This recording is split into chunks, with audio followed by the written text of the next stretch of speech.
Um, no, Darwin, please don't cuss. It's okay to believe that you're an animal, but it's not okay to act like one here. So, it's okay to believe you're an animal, but it's not okay to act like one. Okay, so I have my friend Darwin here, and I call him my friend, but Darwin, you and I have never met, right? We're gonna want the okay, so we never met. This is totally unrehearsed, and Darwin and I are going to go through the 15 questions that have evolutionists dazed, confused, and stupefied. Let's let this load. Hold on. All right. Now, hey, Darwin, what we can do is I'm going to go through this. He just named himself Darwin. His name's not really Darwin. We're going to go through this. And yes, Darwin, you'll be able to. We're going to go through it each step, and Darwin's going to take it a step at a time, and he's going to put his 2 cents in on the 15 questions. So you ready? So let's start off with, and by the way, Darwin, have you ever seen these before? These questions? Or is this your first time? If it's your first time, then I will go molasses slow. Okay.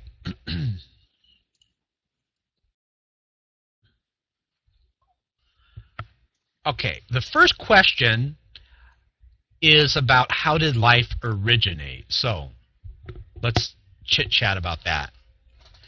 Evolutionist Professor Paul Davies admitted, quote, "Nobody knows how a mixture of lifeless chemicals spontaneously organize themselves into the first living cell."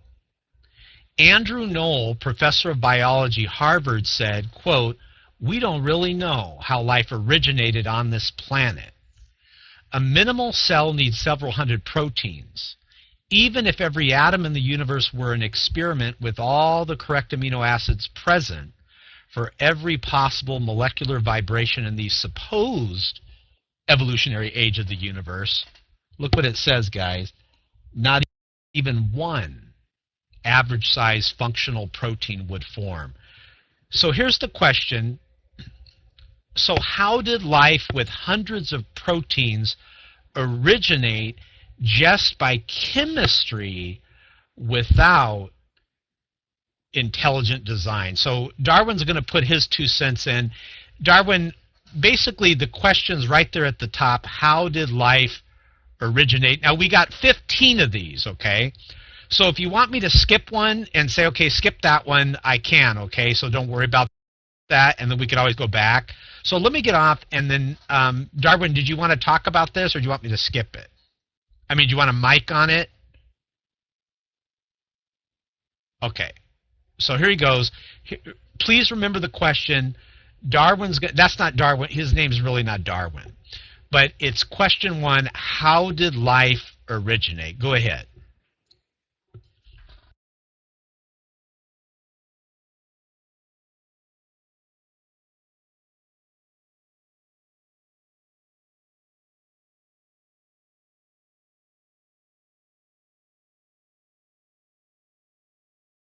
Hey, Darwin, did you want the mic, or do you want me to skip this one?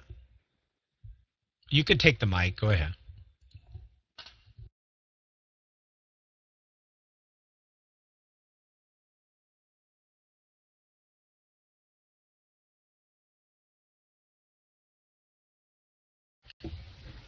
Hey, is it working?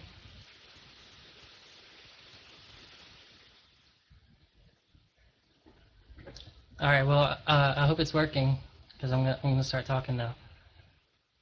It's kind of an irrelevant question because it doesn't really have anything to do with evolution or its legitimacy. But you know what that Professor Paul Davies is saying and everything, that's all true. Nobody knows exactly how life started, and you know, I think the question kind of assumes too much, anyways. Like, you know, about what the first life may have looked like. We have a lot of reason to believe that, you know, whatever it was probably very simple originally, and then through Darwinian evolution, that's how we have the complex cells that we have today. So comparing today's cells to what the first cell would have looked like is a stretch. Well, by simple, I mean that the first life probably had less interacting parts than, just speaking of single cells, the nucleus and even the organelles inside of it, like the mitochondria and everything, that all wouldn't have been in the original first life. And we know that has come about through different Darwinian processes. Like the mitochondria is a symbiotic relationship with the cell. It used to be a free-living organelle. It even has its own DNA, the mitochondrial DNA. But how did life originate? That's, like I'm sure y'all have heard of like the God of the gaps argument. When we don't know something, which there's plenty of things that we don't know as humans. Like if we don't know how volcanoes erupt or what causes tsunamis and tidal waves, a lot of times people will take that gap in our knowledge, that gap in our understanding, and they'll use their God to fill in that gap. But just pointing at something that we don't know, like the beginning of life, doesn't prove or disprove evolution. All it does is prove that we don't know. Now, the way we know evolution is true is that we can actually observe it in action today, in the lab and in the wild. Evolution can be observed in its natural settings. It can be observed in the lab, and it can also be manipulated. That's one of the really cool things about evolution. We can actually step in and. All right. So for the next pages. Do I need to get off the mic, or can you just like skip to the next one, or what? All right, macroevolution is like the necessitarian guy said. Macroevolution is observable. That's true, but I want to point out one thing before I get off the mic. Macroevolution is the same thing as macroevolution, just on different timescales.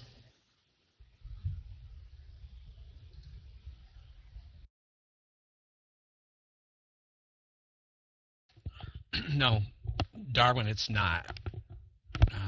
So I want to point out your error there. But I want to go through something that you said that's interesting. And let's stop here for a moment. You agree that evolution fails to answer this question. You agree with that. So evolution fails to answer how life originated.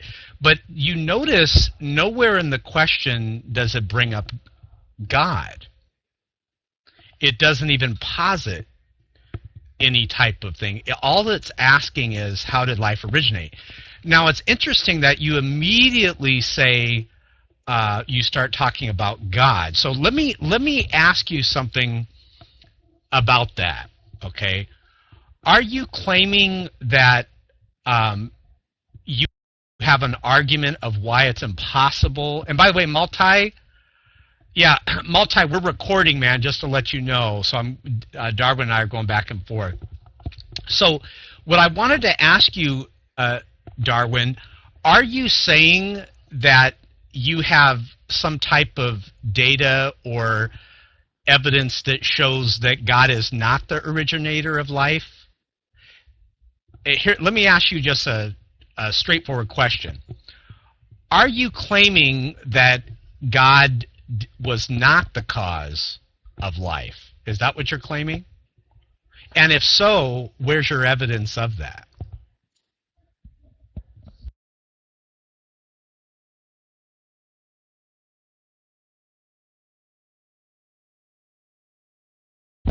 It could have been, I wasn't saying that it wasn't. What I was saying is that we're ignorant as to what it was or how it happened, and that our ignorance concerning that matter does not justify us in assuming whatever we want to be true. So just because we don't know how life originated doesn't mean that God did it.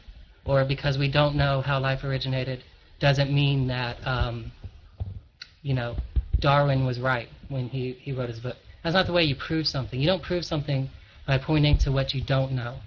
It would be really absurd to say, if I were to make an argument, sorry, if I were to make the argument that that evolution is true because we don't know what caused the Big Bang. I mean, you can immediately see the fallacy in that argument. What it is it's an appeal to ignorance. It's called ad ignorantum. When you say, look, this is something that we're ignorant to, therefore I'll use it in support of my theory. And as you can probably very well tell, it's not a very good support for your theory. And with the advance of science and knowledge, a lot of people who assume too much too soon end up going down in the record, making fools of themselves and being wrong.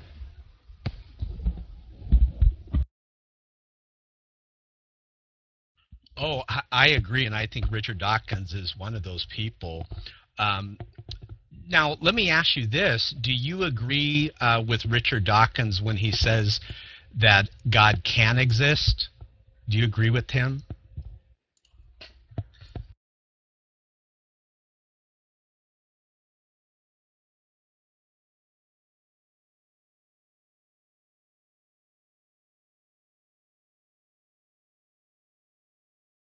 That's an easy one to answer. Yeah, he could exist, certainly. There's a lot of things that could exist. There's it's just almost an infinite amount of potential possibilities. I mean, I don't know really what more there is to say about that.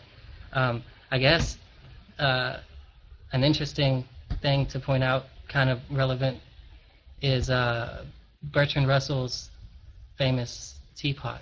That could also exist. His invisible teapot that orbits the sun. The whole point of that thought experiment that he had with the teapot is that you can't, disprove the idea that teapot is out there.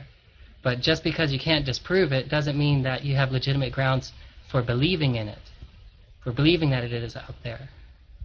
So to say that, I'm going to believe in God because, a bunch of atheists can't disprove it, doesn't really justify you in your belief. You're going to have some sort of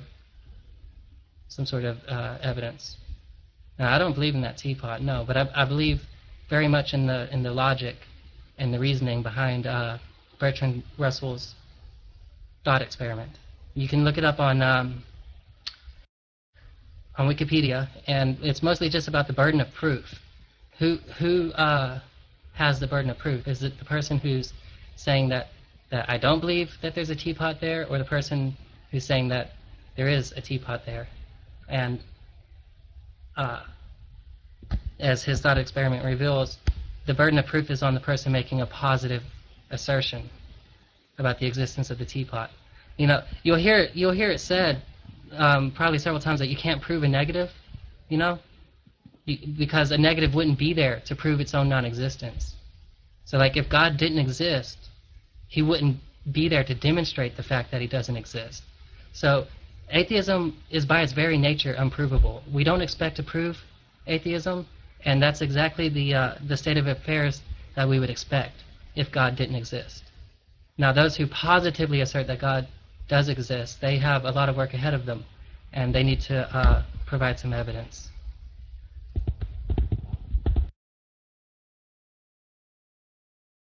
Okay, now let's cover what you said. You said yes, God can exist. So, are you willing to go with what you said, and are you willing to say that it is possible that God is the originator of life? Since you've already posited that it's possible for God to exist, isn't that one of the options that we should honestly put on the table? Okay, you said yes, it's possible, but would you be so kind to say that on the mic? Because once you and I admit, and I appreciate you going through this with me because it's a great thought exercise that people can see. Once you and I admit that God can exist, which you've admitted, and I claim God does exist, once you admit that, which you have, then it follows rationally and logically that God can be the originator of life. So are you willing to say that that's a option that should be on the table for question 1? And let me get off. I know you said yes, but I want people to hear you.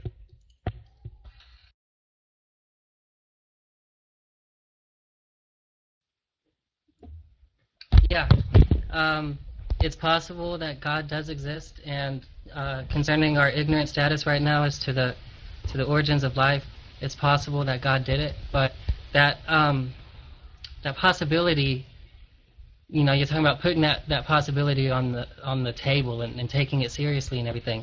The problem is we can't take that possibility serious right now because it doesn't have any evidence. It's just as likely that God did it as that a pink unicorn did it or a flying spaghetti monster did it. There's so many possibilities that one of them can't have a leg up on the other one without any sort of proof or evidence. Why would you give the God hypothesis special treatment over any other hypothesis?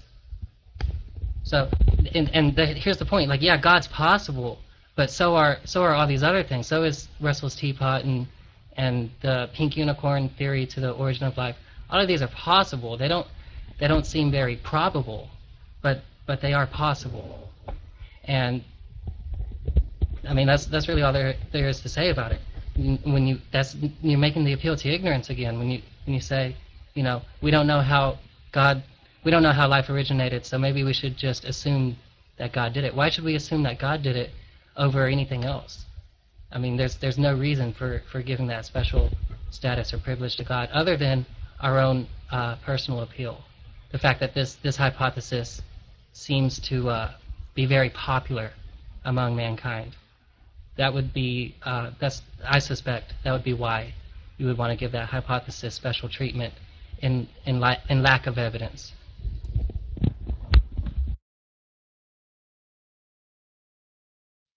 Okay, well, let's look at what we said so far. You brought up 3 things that could have been the originator of life, and you brought up God, and then you brought up 2 what's called ad hoc arguments, which is they're made up. You brought up a pink unicorn in a teapot.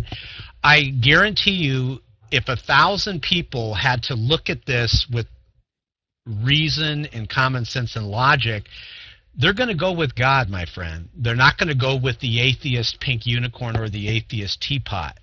And you've admitted that, yes, God is one of the hypotheses for the answer to how did life originate.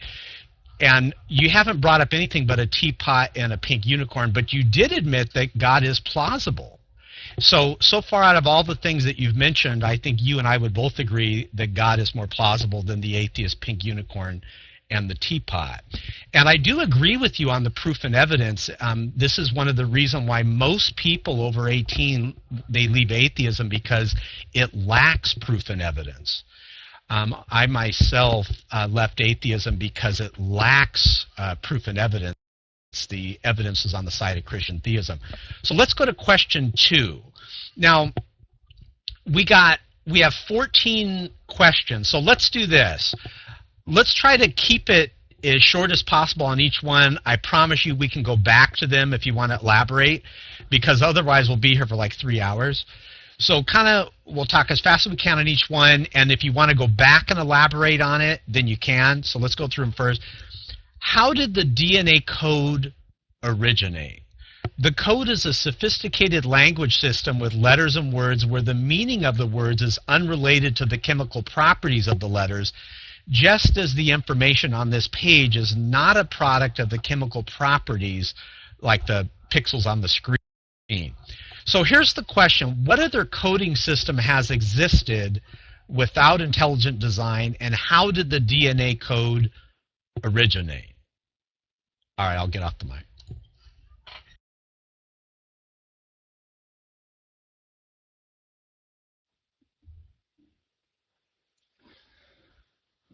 Well, there's the most popular theory that I've heard of right now is that, the question is actually really easy to answer. It originated through Darwinian evolution. But the main theory right now as to the precursors to DNA is that RNA was kind of like the more primitive form of DNA before it evolved and came about. And we understand how DNA works, within the confines of physics and everything. There's no reason to assume any intelligence behind it.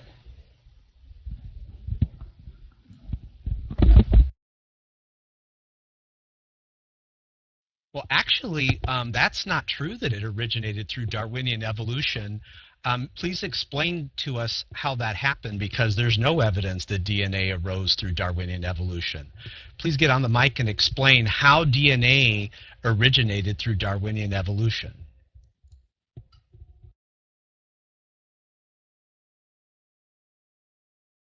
Well, there is evidence that DNA originated through Darwinian evolution, and there's actually forms of life, especially viruses and stuff, that don't use DNA. They use RNA, and that's exactly what leads a lot of people, along with a lot of other evidence, but that's what leads a lot of people to believe that RNA was the precursor to DNA.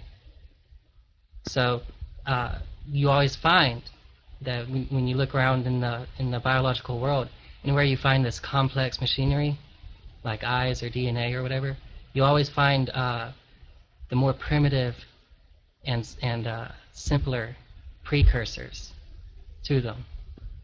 Whether you find it in the fossil record, or a lot of times it'll actually be still preserved in living animals, like the example I gave earlier with the viruses. There's really no question about DNA evolving. We can actually see that the code and everything changes through point mutations and everything, and then through Darwinian natural selection, you can watch these new genes that have just come about through these mutations, these point mutations and stuff. You can actually watch them rise and fall through the population as they spread. Natural selection certainly does exist. There's no question about whether it exists. It's an observable and testable scientific fact. Natural selection is. Evolution is. Evolution by natural selection. It can be manipulated and observed. There's a book by John Endler called Natural Selection in the Wild that documents over 40 cases of natural selection happening in the wild. That's not to include what's going on in the lab, where we actually manipulate the evolution. Then there's a book called The Beak of the Finch by Jonathan Weiner, where they've been documenting the evolution of the finch's beaks on the Galapagos Islands of Daphne Major. This is Princeton University has been doing this for about 40 years now. They've been, and here's the interesting thing about the beaks and everything. They're responding to selection in the environment.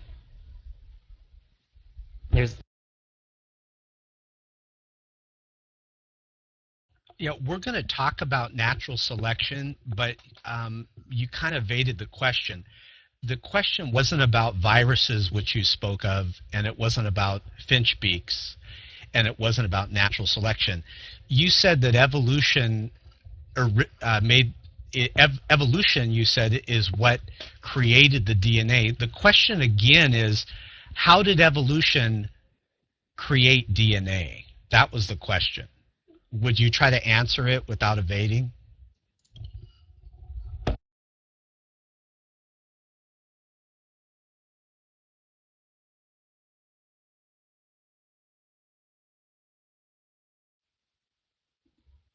Yeah, it did it by the classical Darwinian mechanisms. Did it through good old selection and inheritance. Like DNA, the nucleotides and everything in it, the way they become arranged, the way these atoms in all these living systems, not just in DNA, but remember, don't forget this, there are some viruses that are RNA, not DNA.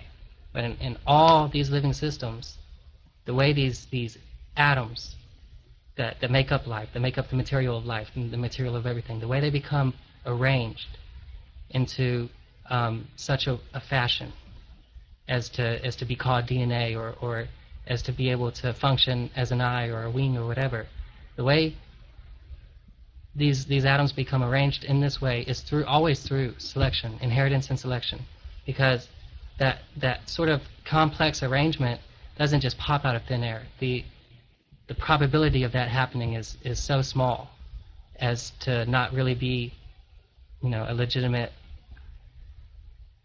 theory, But the good thing, the legitimacy from Darwinian comes from the fact that it is testable and observable.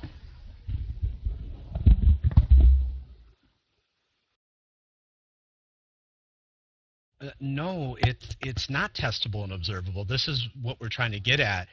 It sounds to me like you're saying viruses created DNA. Listen to the question. The question is, how did the DNA code originate? Are you saying viruses did it?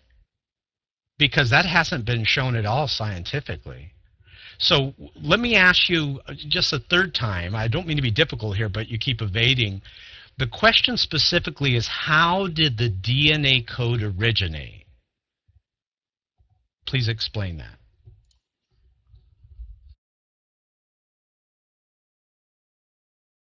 Life existed before the DNA code did, and the same way everything in life has originated is through a Darwinian process.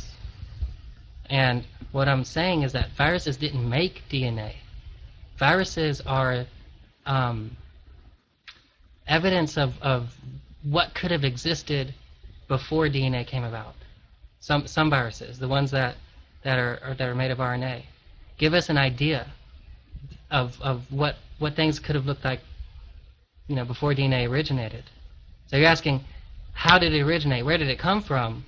And I'm pointing out, not that viruses made it or anything, but that we have these entities that exist that are more a primitive form of the DNA code, and that the mainstream theory right now is that those could have been precursors to DNA, and that you have to kind of think evolution. If you're going to be taking my answer seriously, you're going to have to realize, like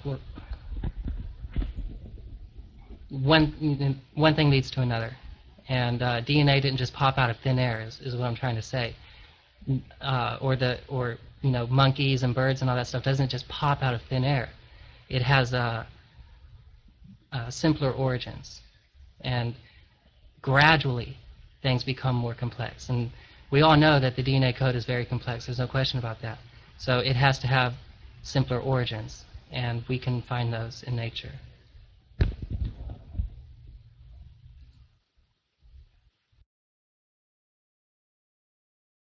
Okay, Darwin, you're just not answering the question. Now you've flip-flopped and you said, no, you're not saying viruses did it. And you said it didn't pop out of thin air. These are all comments, but they're not answering the question. You said the DNA code is very complex. Well, I would agree with you, but you're not answering the question, how did the DNA code originate? And you notice what Nightmare's saying. He's saying, so information comes from material? Yeah, Night, this is why I'm asking him, is he doesn't know the answer. And he said, well, it could be viruses. So, Darwin, so we can go to the next page. Are you willing to say you just don't know how the DNA code originated? Because it doesn't sound like you're committing to one thing. At first it sounded like you were saying viruses. So in what material? So let me get off and you tell us what material created the DNA, because I think you're kind of grasping at straws now, my friend. And yeah, give us proof and evidence. And he's saying, I want to get off the mic because I want him to get back on. He said, right, Darwin, you're saying the same things that the question is asking. You're saying it's information. Yeah, we know that. How did the DNA code originate is the question. You still haven't answered that after 3 or 4 times. The code is a sophisticated language system. You admitted to that. You and I agree on that. But the information is not a product of the material that you're saying. For example, just like the information on the screen are not properties of the glass monitors. So what we're asking is, how did the DNA coding system arise? That's really what we're asking here. If you don't know the answer, it doesn't sound like you know it, then we can just go to the next page. But first you said, kind of like you talked about viruses of all things.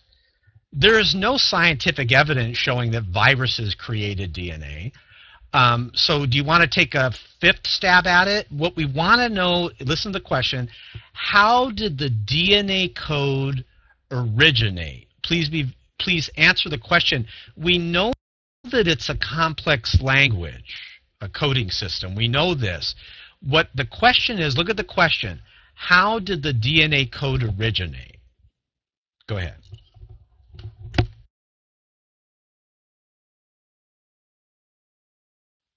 No, I never said that viruses created DNA. I think you're recording this, so anybody can go back and see that. I never said that. But how did the DNA? I don't think you realize the connection between the coding system, the information contained in DNA, and its physical structure. That's actually how the information is contained in DNA. Is it's the double helix, twisty, all that shit. That's what contains information, is the relative position of all the atoms and nucleotides and everything. Now, how did that originate? How did this little double strand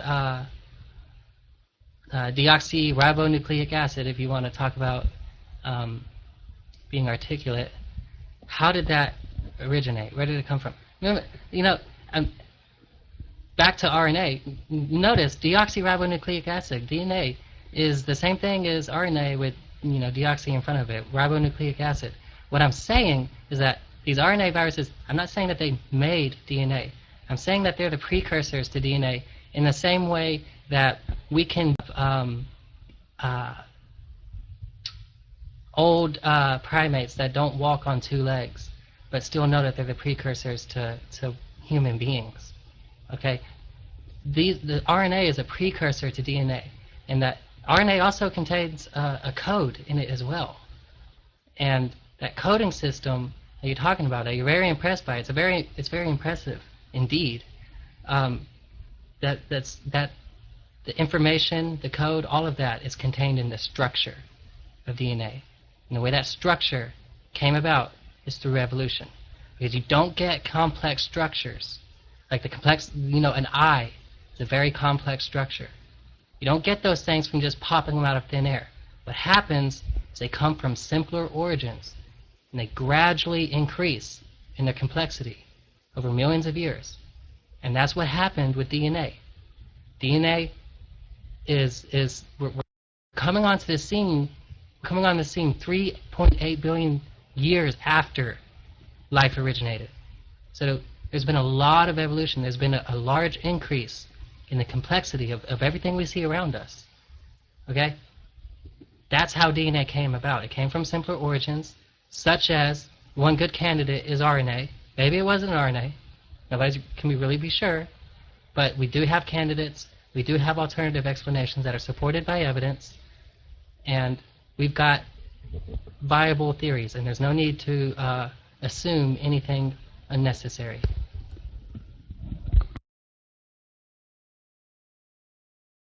All right. You're just not answering the question. You're talking about all the other stuff, so we're going to move on. You then was saying RNA, then you're saying, well, I'm not saying it came from RNA. Yeah, Nightmare is like, how did this sentence originate? Notice the question was, how did the DNA code originate? When you play back the audio, and I know you use profanity, do me a favor, try not to cuss. Please don't cuss on the video, please. But that probably slipped out. But when you when you listen to the video, you didn't answer how did the DNA code originate. You're talking about evolution and all these other things. That does not explain how the code originated, so he doesn't know, folks. Let's mosey on to question 3. Now, you know that mutations have not led to macroevolution in the least bit. You know this, Darwin. Look at this. How could mutations, which are accidental copying mistakes, create the huge volumes of information in the DNA of living things? How could such errors create 3 billion letters of DNA information to change a microbe into a microbiologist? For example, look what it says down at the bottom. And I really want to get your opinion on this, Darwin, because I bet you're going to say that ATP synthase just evolved. How did a 32-component rotary motor like ATP synthase or robots like kinesin, how did they originate? Now, I know what you're going to say, my friend. You're going to say they evolved because that's what you're good at, you know, the evolution of the gaps. Even though you don't have any proof or evidence of this, I just want to say something, and don't take it the wrong way, Darwin, but everything you just said, there's no proof and evidence for it whatsoever.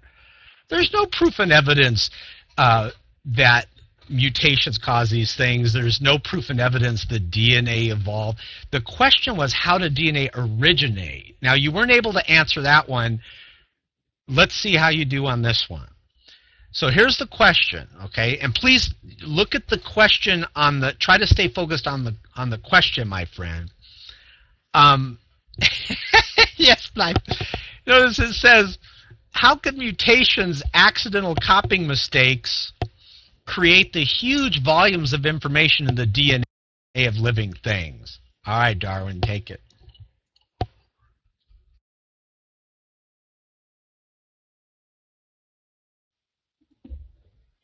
All right. Well, this is a cool one. This is a cool question, I guess. It's a common misconception that I've encountered a lot in my years of research. The thing is, you're only looking at half of the equation. So how is it that these mutations, which are a very vital ingredient in evolution, by the way, how is it that these mutations lead to things like how can mutations turn a microbe into a microbiologist? How can that happen? Well, you've got the mutations down, that's right, and they are random, they are accidental, and that's all very true, but what you're leaving out of the equation is selection. And I'll tell you why that's important. Because selection is the editor behind the genomes that we see in the world. To make a rabbit or whatever. Essentially, what's going on here is if we were to open a text document, and you were just to randomly type in letters on your keyboard, just whatever you felt like, and you would be, in this case, you'd be representing random mutation. You're just sending all this random information into the genome. We'll call this text document a genome. And I'm going to play the role of natural selection. And what I'm going to do is I'm going to delete information that actively delete information that I find useless. And in this manner, the two of us can write, Shakespeare or whatever we want to write in this manner. Now, it's not a very efficient manner, but it is the way that every genome on this planet has been written. And when speaking of the editing process, when letters are being deleted, when genes are being deleted from the gene pool, what's going on is actual animals that are being deleted. So this is a very inefficient, and first of all, it's a two-step process. It's mutation, random mutation, with non-random selection. It's an important thing to notice. Selection is not random. The mutations are. The information getting fed in is random. the information getting taken out is not random. So that's an important thing to notice. Another important thing to notice is that this is a very inefficient and a very cruel process, because we're dealing with the lives of living animals when we're talking about deleting this information that's in genomes. So this is not something, and this is known. There's another thing I want to keep pointing out. You can talk about how there's no proof, there's no evidence, and you talk about how I don't know where DNA came from and all this stuff. But anybody in this room, or anybody listening to this recording or this video, can verify the claims of evolution. It's all verifiable, and it's all there. And for somebody to say that it isn't true is for them to only flaunt their own ignorance.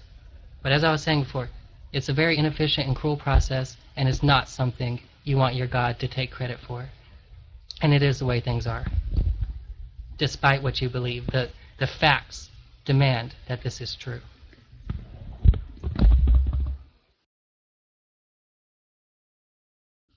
Well, when you play back the video, you'll notice when he was talking about mutations, he said, well, what you could do is he goes, let's say you got Shakespeare and you rearranged some things, and then you and I wrote in something. Friend, listen closely, that's intelligent design. If you and I are writing something in, that's intelligent design. So when you play back the audio, what you're talking about is actually intelligent design. Now, it seems like you have an axe to grind with God. Now, are you an atheist? Are you an atheist, Darwin? Or an agnostic? Well, I know you're not a Christian. Oh, well, look, I rest my case. If you're bigoted and prejudiced towards God like you are, of course. See, the reason why Darwin has to believe evolution is true, because that's the only thing that atheists have. But I got to tell you something, Darwin. Do you know the majority of people in the U.S. reject macroevolution? The majority of them. And it's not looking good for evolution, guys. Look, if you guys look at the question was, how could mutations, accidental copying mistakes, create the huge volumes of information in the DNA of living things? And my friend Darwin here talked about, well, if we got Shakespeare and we changed some of the things and we had written something in there, well, that's intelligent design if he and I are writing something in there. But you also didn't answer, how did a 32-component rotary motor, I challenge everyone, go on YouTube and type in ATP synthase and look at that. My friend Darwin here believes that just came about by dumb luck and chance. There's no rational way a human being can look at ATP synthase and say, oh, that just came about, or kinesin, that just came about by dumb luck and chance. Guys, this is a 32-component rotary motor when you actually see it in action. Okay, well, let's mosey on. That's question 3. But, Darwin, you're an atheist. I mean, I rest my case, my friend. I rest my case. Of course you're going to have to promote the lie of evolution. But when you go back and you go through the pages that we've gone through so far, let me just kind of go back. On question 1, where we talked about that, you admitted that evolution fails to answer the question, how did life originate? You admitted that, yeah, it is possible that God was the originator. So that's how you answered that question. Then you talked about the atheist God, the pink unicorn, and the teapot. I don't know what you atheists would do without Santa Claus, Pinky the Unicorn, and the teapot. I think you probably wouldn't have anything to talk about. On DNA, you contradicted yourself again and again. First you talked about viruses, it coming from viruses. Then you said it doesn't come from viruses. Then you said RNA. Then you said, well, I'm not saying it comes from RNA. The fact of the matter is, Darwin, you know darn well you don't know where the DNA code originated, and evolution fails to answer that question. When you play back the audio, you'll know that. Okay, and then question 3, you talked about that, but what you do is you tell these evolutionary just-so stories, but there is no proof and evidence at all that mutations create these huge volumes of information in the DNA of living things. Okay, we got 15 pages, Hey, can I do this, Darwin? Let's do this. Let me go all the way to 15, and then I'll come back to number 4, okay? And then I'll let you take a lot more time. Is that okay with you, man? Okay. Because we'll be a long time, so I want to go through it. Look, why is natural selection, which is a principle recognized by creationists, taught as evolution? You know, natural selection, as you know, Darwin, was originally discovered and taught by a creationist. Natural selection was discovered by a creationist. Of course, Darwin jumped on the bandwagon and started talking about it. But you know this, Darwin, come on, man. You know that natural selection is a selective process. It's a selective, it's not a creative process, it's a selective process. So it might explain survival of the fittest, but not the arrival of the fittest. So look at the question. I'm going to come back to this, and Darwin will go through each one. Why is natural selection a principle recognized by creationists, taught as evolution, as if it explains the origin of the diversity of life? Now, Darwin, you talked about the finches, right? And the different beaks. That has nothing to do at all, my friend, with the arrival of the fittest. That's just the selective process, like survival of the fittest. So when you're talking about the finch beaks, that has nothing at all to do. You know this. That's not a creative process. Look at the website below, creation.com/defining-terms. How do minor back and forth variations in finch beaks, which is what you were talking about earlier, explain the origin of beaks or finches? You see, so there's a big difference between changes in finch beaks and the creative process. You know, there's a big difference with the creative process and the selective process. How did new biochemical pathways, which involve multiple enzymes working together in sequence, originate? If you're an atheist, you got to believe it's all due to dumb luck and chance. Just lucky accidents. Look what Franklin Harold wrote. He said, we must concede, contrary to what my friend Darwin here says. Darwin, well, let me stop here because Darwin wants to answer this. Darwin, I want to ask you a straightforward question, okay? Do you agree with evolutionary biochemist Franklin Harold when he said, quote, we must concede that there are presently no detailed Darwinian accounts of the evolution of any biochemical or cellular system, only a variety of wishful speculations. Darwin, are you saying that you're more intelligent than Franklin Harold and he's wrong? So here's the question, Darwin.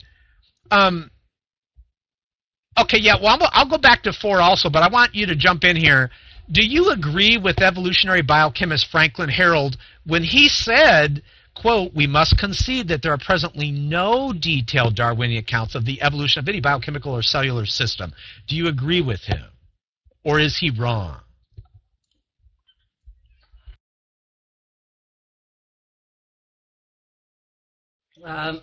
No, I don't agree with him. And I don't know when he said that. And I don't know what he means by detailed accounts. Because it certainly is the case that not everything is worked out. That's the very nature of science. Science is always just an approximation of the truth, and we're always trying to bring it closer and closer. Our approximate model, we're trying to always make it resemble objective truth more and more through more evidence. But a few things. Yeah, you say the case is closed because I'm an atheist and that I have no choice but to defend evolution. Well, evolution is not a theory that has any personal appeal to me. I'm not thrown in emotionally with evolution.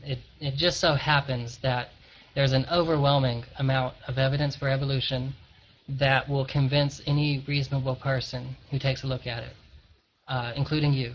You will be convinced that evolution is true if you continue your research into it. And about the fact that about 60% of Americans don't believe in macroevolution does not in any way threaten the historical truth of evolution at all. Because as we very well know, scientific truths are not up for a democratic vote. evolution either did or didn't happen, and it doesn't matter what we think or how many of us think it. So that settles that. Another thing I wanted to point out is that this also kind of answers question number 4, and it also talks about the beaks of the finches on the Galapagos Islands. I said this earlier, I'm going to say it again. Microevolution is the same thing as macroevolution, but on different timescales. Now let me explain exactly what I mean by that. What I mean is that if you have these small... Hey, Darwin, hold on, man. That's our next pages. So you want to save it for that page? You can get back on the mic. But we're going to that page, so I want you to talk about it because we're going to get to the macroevolution page. So do you want to go ahead and save it for that page? Because we got 15 pages. Okay, yeah. Don't worry, man. I want you to do it, but you're talking about something that's not the question. The question was, okay, well, we'll go back to that. So he says it's fine. So let me go through it. We got 15 pages. We're only on number 5. I do appreciate you coming in here, and you're trying to prove that evolution is true. We haven't seen any proof and evidence so far that evolution is true on every one of the questions. You've given it your best effort. You could tell that you're well studied in this, but you haven't been able to prove that evolution is true so far. But let's go through it, and we'll come back. We're going to go back to question 4, but let's go to 15, all the way to 15. Okay, Richard Dawkins admits that biology is the study of complicated things that have the appearance of having been designed with a purpose. He admits that. Francis Crick doesn't even believe that evolution could be possible here through purely naturalistic means on Earth. Remember, he believes that panspermia thing where the meteorites hit the Earth, and he says that for evolution to be true, it's almost a miracle. Yeah. He believes almost a miracle. And do you know now they're saying even 4.54 billion years old is still not enough time for evolution to occur. The evolution is going extinct. People are not able to prove it's true. What you're going to hear tonight is you're going to hear a lot about microevolution, which is change within limits, okay? But what people will try to do is extrapolate dishonestly, I would say, from microevolution to macroevolution. And macroevolution, the jury's still out on that. It has not been proven. Let me go through this, so I want him to go back on question 4, and then we'll go. How did multicellular life originate? How did cells adapted to individual survival learn to cooperate and specialize? If you're an atheist, and remember when I said, are you an atheist? He goes, yes. And I said, I rest my case. When they're so dogmatic about a worldview that hasn't been proven yet, a theory of history really, like evolution, I'm telling you, they're atheist. 9 times out of 10, they're atheist or agnostic. How did sex originate? Because asexual reproduction gives up to twice as much reproductive success for the same resources. In other words, how could the latter ever gain enough advantage to be selected? Question 9. Why are the expected countless millions of transitional fossils missing? We'll talk about that. I'm going to go back, Darwin, to question 4, and we'll go through each one. How do living fossils remain unchanged over supposed hundreds of millions of years if evolution has changed worms into humans in the same time frame? In other words, they have fossils that are supposedly hundreds of millions of years, and they haven't changed a bit. They're not evolving. Look what Stephen Gould wrote, Professor Gould. The maintenance of stability within species must be considered as a major evolutionary problem, and it is a major problem. How did blind chemistry create mind, intelligent meaning, altruism, and morality? Darwin, my friend, you and I are going to have fun chatting about that one. Should students be learning about this? Look, it is a religion, this evolution. Now, you notice, Darwin, I don't mean to put you on the spot, but you notice Darwin's telling us a lot of just-so storytelling. He's saying it's this way or it's that way, but he hasn't provided us any proof and evidence that evolution is true. This is called just-so storytelling. Evolutionists often use flexible storytelling, which is what we've heard here tonight, to explain observations. Look what it says below about natural selection. You know, we were talking about that. So we're hearing a lot of just so storytelling, but we're not hearing any proof and evidence of why we should believe this evolution is true. Where are the scientific breakthroughs due to evolution? You know, they're saying that evolution actually hinders medical discovery and steals time from experimental biology that does benefit humankind.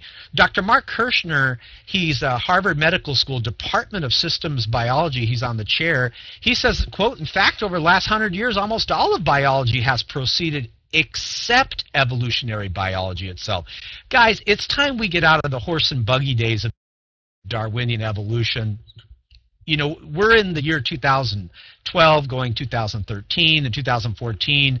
Let's get up with modern science. Look, evolution's going extinct, guys. They still haven't been able to prove it's true, and we're not hearing any proof tonight. Let's just put it out of its misery. Let's drive a wooden stake of truth to the heart of evolution. I mean, it's going to the wayside. I believe it's going to go extinct within our lifetime. They've already quit teaching the chemical origin of life in schools.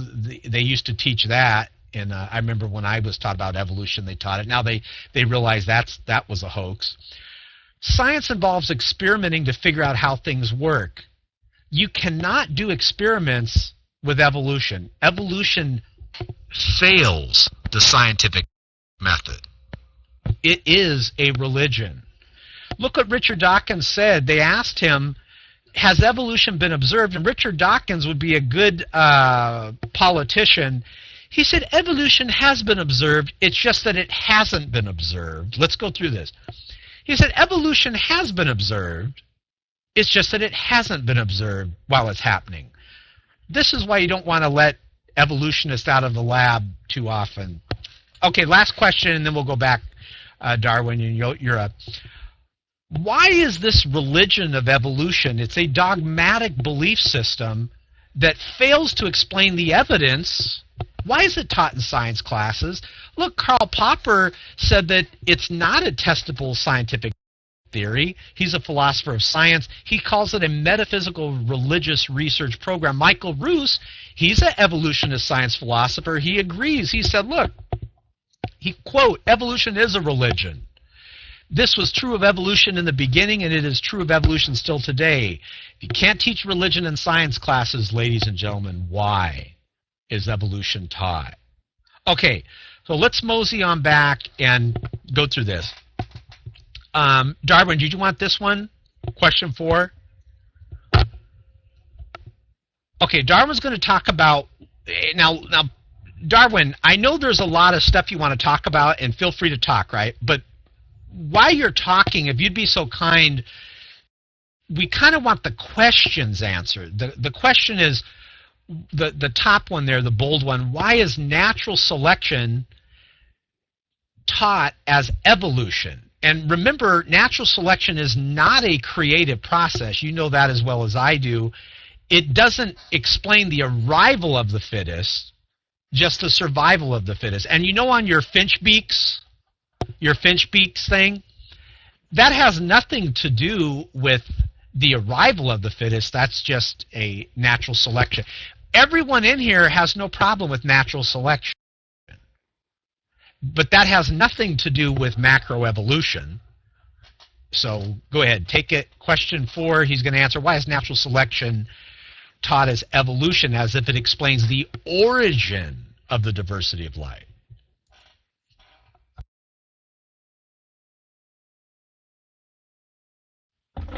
Okay, it's a two-step process. Okay, and you're asking, like, you know, all natural selection does is take away. So you're saying it's not a designer. But remember, it's a two-step process. Step 1 is random mutation. Step 2 is selection. So the arrival of new and novel information, some of it more fit, some of it not. You're asking, where do these new beaks come about? Where does this happen? This happens through mutation. It's random. Sometimes the mutation enhances fitness. And most of the time, it actually doesn't enhance fitness. But natural selection is going to be the one who decides that. Natural selection is going to sieve through all this information. It sieves through it every generation. Natural selection edits the information. So, in this sense, natural selection is a designer. It's like a sculptor, chiseling out of marble, getting rid of information that isn't desirable. That's the way natural selection works. And as for the question in bold, and I'm glad to see that y'all recognize natural selection, a principle recognized by creationists. I'm going to talk about that in a second too. Why is natural selection taught as the origin of the diversity of life? The reason for that is because it is. Natural selection is directional. Remember, I've told you earlier. Also, another thing, you keep saying that atheists believe that trees and DNA and all this stuff just came about by blind, dumb luck. It's not true. As I've said before, natural selection is not random. Natural selection is actually directional.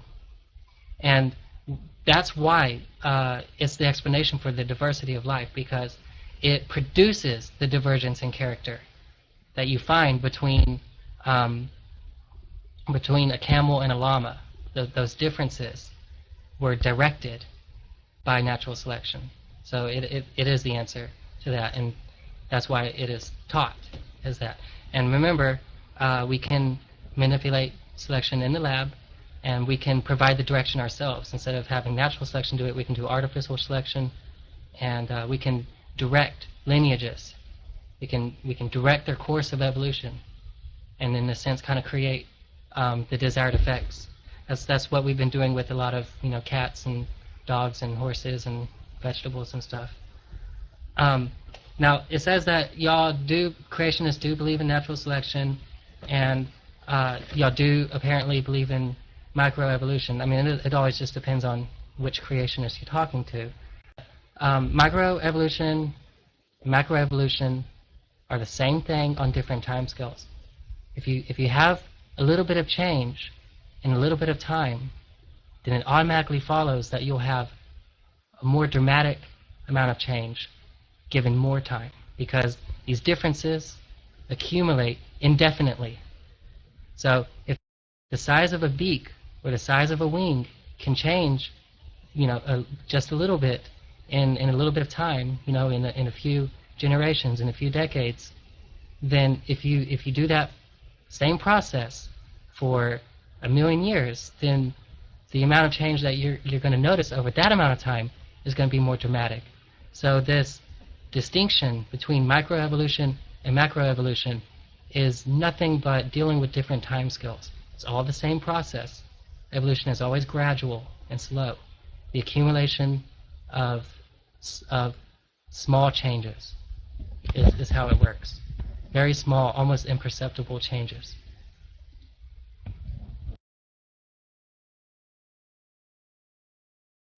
Okay, let me ask you this on this page. Do you believe that natural selection is to help the species survive, and you believe that it's not guided by anything, it's just random? In other words, are you saying, is it your belief that natural selection allows the species to survive? Because you do know, I mean, do you agree with that or you don't? Because look at all the species that go extinct. It doesn't seem like natural selection would make anyone believe that evolution is true. I mean, have you looked at how many species actually go extinct? You think that they would be able to survive if what you were saying was was true. All right. Here's what you said. You said microevolution and macro are the same. Well, let me say something. Microevolution and macro are not the same.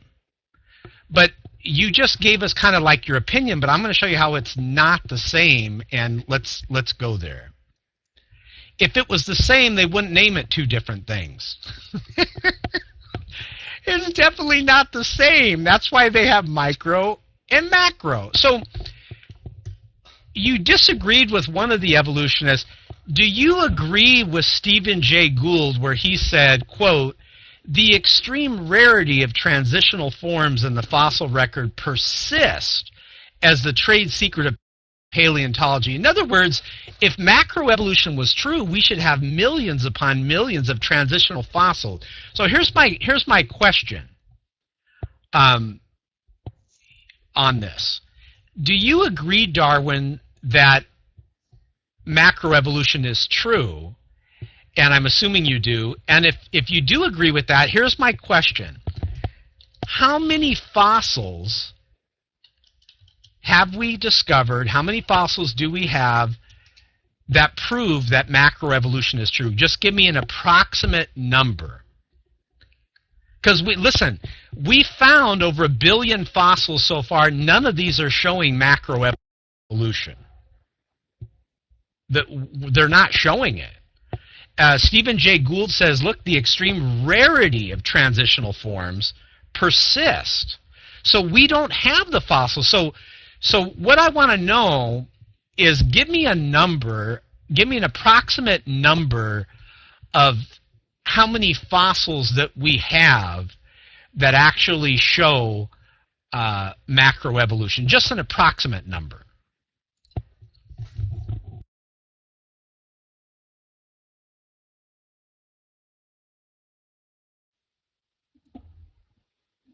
Well, we all know that the fossil record is not a perfect filing cabinet.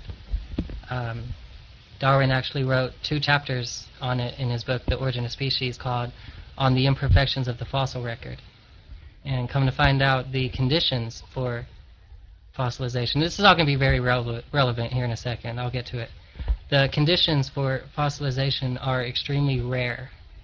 And just for the manner in which the animal dies, and then it has to die in a specific location where its body is preserved, and then the geological circumstances have to be favorable and everything. Anyways, once you take all these factors into consideration, you'll realize that we're lucky to have any fossils at all. But with that being said, it just so happens, and this is not my fault or Darwin's fault or anyone's fault, but it just so happens that every single fossil we have supports evolution. Every single one. So if you're looking for a number, how many fossils support evolution, how much evidence is there for transitions between species, the answer is every single one of them fits in to the grand evolutionary picture. That goes for the fossils we found of linking humans to chimpanzees 6 million years ago, to the fossils of dinosaurs giving rides to birds around 65 million years ago. It's all of it supports it.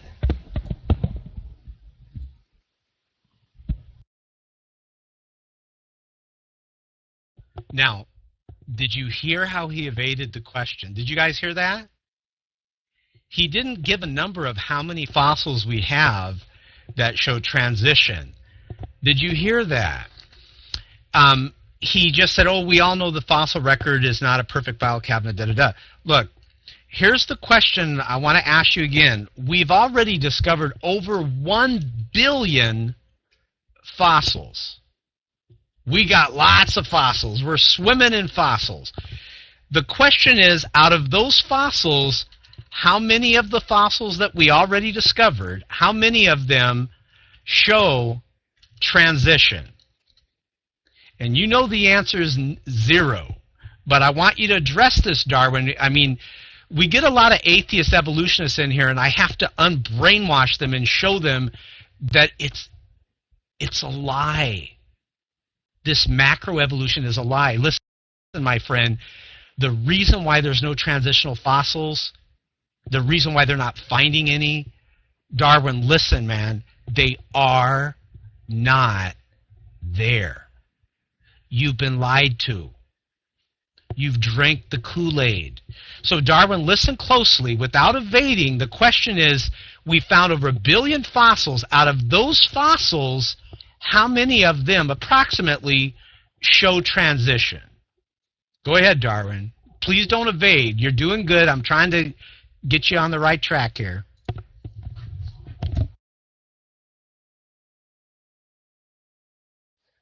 Out of 1 billion fossils, the amount of them that show transition, it would be 1 billion. But you gotta remember, I talked about earlier how evolution is gradual and slow, and how it's the accumulation of very small and sometimes imperceptible characteristics. What needs to be realized is that every animal, every organism that's ever existed has been a transitional organism. You are the transitional organism between your parents and your children. You're the link that exists in between them. And every fossil that we've ever found, and that's another thing.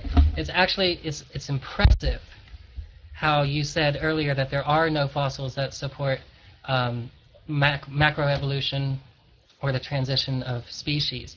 I don't know where you've been.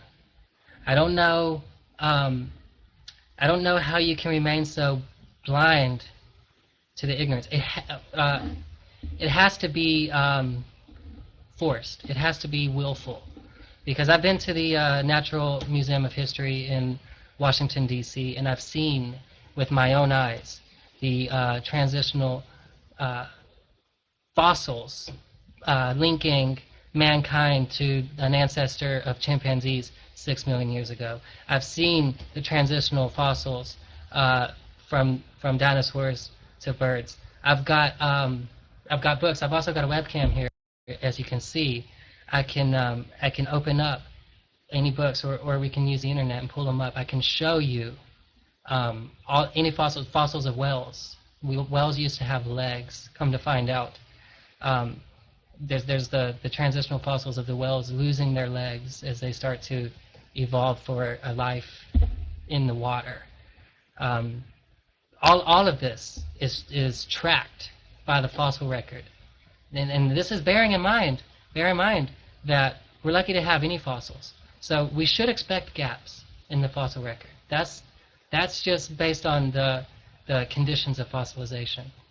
But given the wealth of fossils that we do have by chance and by luck, it is not by chance or luck that they happen to support evolution, because evolution is a fact.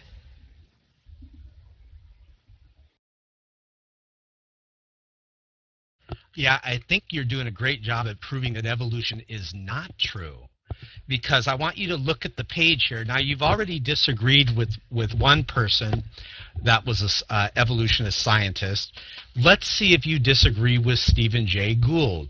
Stephen Jay Gould said the extreme rarity of transitional forms in the fossil record persists as the trade secret of paleontology. Now, I got you here, Darwin, and I want to tell you why. We have discovered over 1 billion fossils. You are claiming that all 1 billion of them are transitional fossils. Now, I don't want to put words in your mouth, but isn't that what he's saying?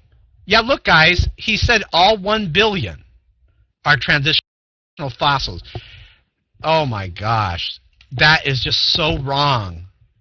That is so wrong. Look, Darwin, I want you to read something. He did say it. He actually just said that we have 1 billion fossils that are all transitional fossils. Even though the majority of scientists out there, like Stephen Jay Gould, for example, look, he says the extreme rarity. But that's not what Darwin's saying. Darwin's saying every fossil is a transition. We got all types of transitional fossils, he's saying. You can use those transitional fossils as, bookmarks and stuff. Look, Darwin, I want to ask you a question. Are you saying Stephen Jay Gould is wrong? This guy's a famous Harvard paleontologist and evolutionist, and he's honest, and he says the extreme rarity of transitional forms in the fossil record persist as the trade secret of paleontology. So Darwin, would you get on the mic, and do you agree with Stephen Jay Gould or do you disagree?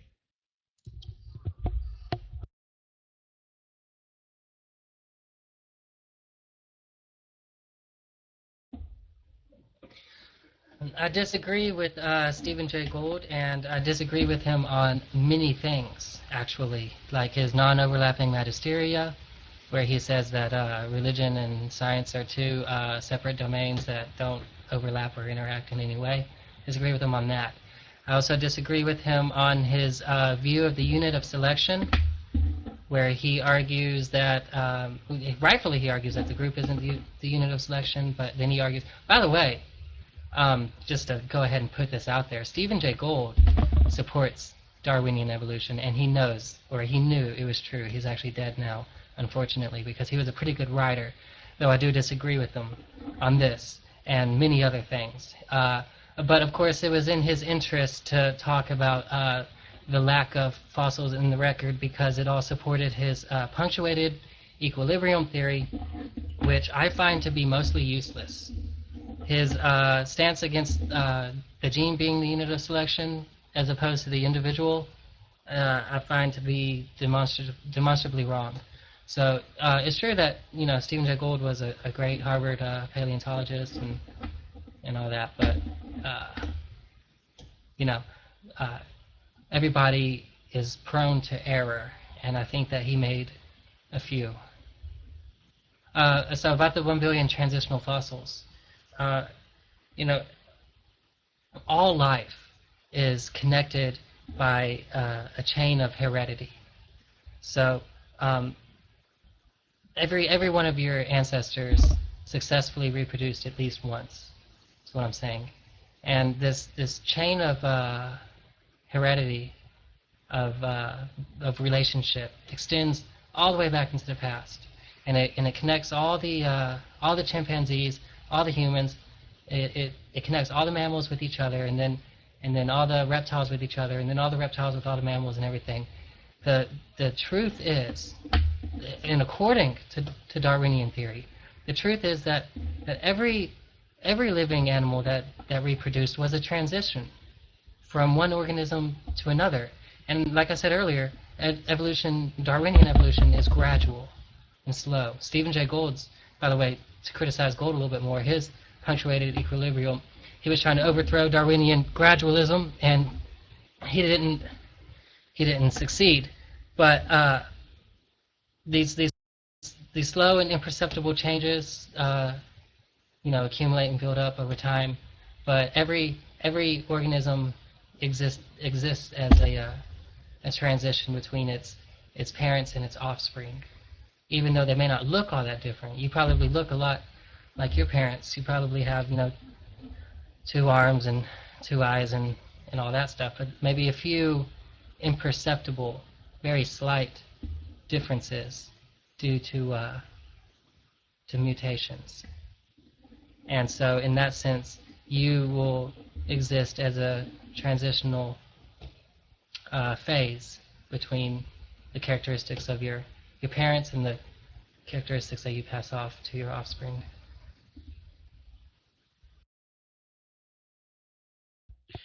Yeah, I just totally disagree with that. All the science is against that.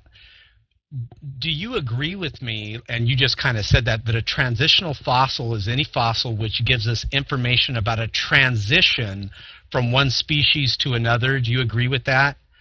A transitional fossil is any fossil which gives us information about a transition from one species to another?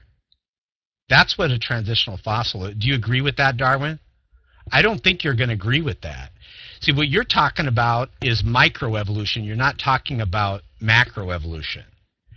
See, a transitional fossil would be a fossil which gives us information about a transition from one species to another. Well, when your parents gave birth to you, you're still the same species. You didn't transition. See that? So do you agree with this, that a transitional fossil is a fossil which gives us information about a transition from one species to another. Do you agree with that? I bet you're going to say no. You'd have to say no, because using your argument, that would prove that you wouldn't be able to prove that evolution is true either way. So, Darwin, do you agree with that a transitional fossil is any fossil which gives us information about a transition from one species to another? Knight, all you guys here, are you following me, guys? Can you hear me? Do you guys agree that a transitional fossil is any fossil which gives us information about a transition from one species to another? Okay, so we're getting some agreements. We all agree on this. Darwin, I need your commitment to this. Darwin, listen closely. Do you agree with this? I want to repeat it again because he's not answering. A transitional fossil is any fossil which gives us information about a transition from one species to another. Darwin, ollie ollie oxen free. Why isn't Darwin, do you agree with that? Darwin says yes. Darwin, you just proved that macroevolution is not true. A transitional fossil, let me read this. Darwin agrees. He has to agree because that's the definition of a transitional fossil. Listen close, guys. This is an important part of this conference. Darwin just literally admitted that macroevolution cannot be true, even though he doesn't want to admit that. A transitional fossil is any fossil which gives us information about a transition, listen, this part's crucial, from one species to another. When a whale has offspring of another whale, it's still a whale, it's not another species. There's no transition there. When a human I'll use Darwin's parents in mind. When our parents gave birth to us, we're still the same species. What you would have to show in the fossil record, like I'll give you an example. That whole whale thing about whale having feet and whales used to walk around, that hasn't been proven. That's been debunked. I don't know why people still bring that old whale thing up about the whale having feet walking around. Yeah, it's just, look, guys, here's the problem. Look what it says on the page. Why are the expected countless millions of transitional fossils missing? For example, a bat and a whale are both mammals and vertebrates. We talk about this all the time. For them to have common ancestors, think about this, they would have common ancestry. Think of all the fossils, the intermediates that would have to exist for them to share common ancestry. And both the bat and the whale are both mammals and vertebrates. Why are these fossils missing? We don't have them. See, a transitional fossil is any fossil which gives us information about a transition from one species to another. So if something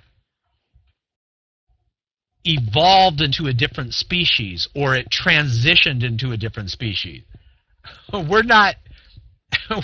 just don't have any evidence of that whatsoever. We don't have 1 billion fossils showing that. We don't have 1,000 showing that. We don't even have one. This is why Stephen Jay Gould said the extreme, and a lot of other evolutionists say the same thing. Macroevolution is not proven at all. It's not. Microevolution, all that is change within limits. What Darwin's trying to do is to extrapolate microevolution to macro, but you could tell here he said, oh, we've got over 1 billion fossils that show transition. No, we don't. We don't even have one.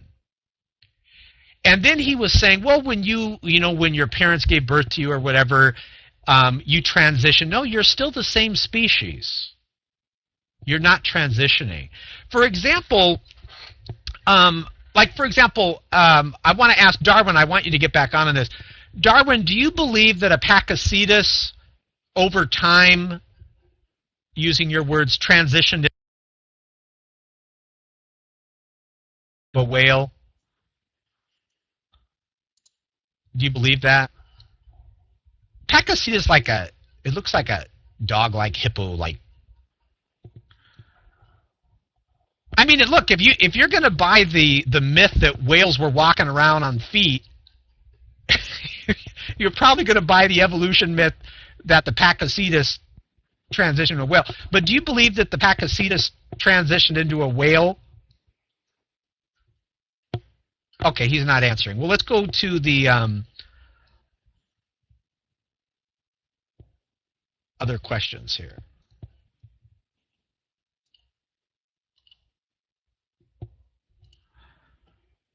Okay, guys, where did we leave off at? Okay, we talked about Francis Crick, who was the co-discoverer of DNA. You know, Francis Crick doesn't believe that evolution could have occurred here on the Earth. And do you know, get this, which one, Darwin, number 5? Yeah, get on the mic, man, it's okay.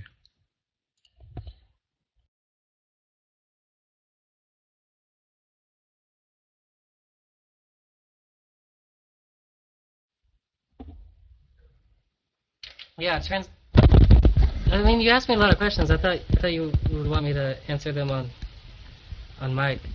But well, one of the reasons I wanted to go on mic is because I wanted to see if it would be cool, if it'd be okay, if I could go and smoke a cigarette, because I have to smoke outside because I live with my sister. But if you want, I can throw out.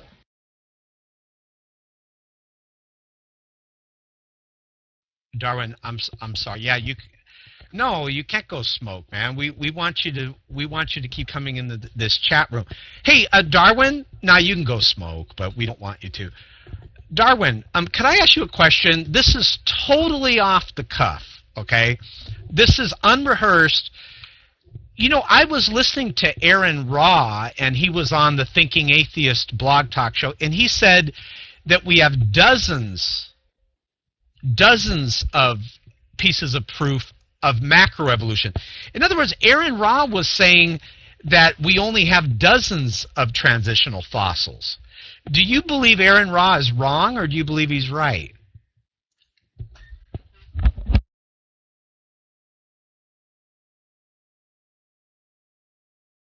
Okay, the confusion comes in probably in how you want to define transitional fossil, but the definition you gave is perfectly fine and operative, so we'll go with that.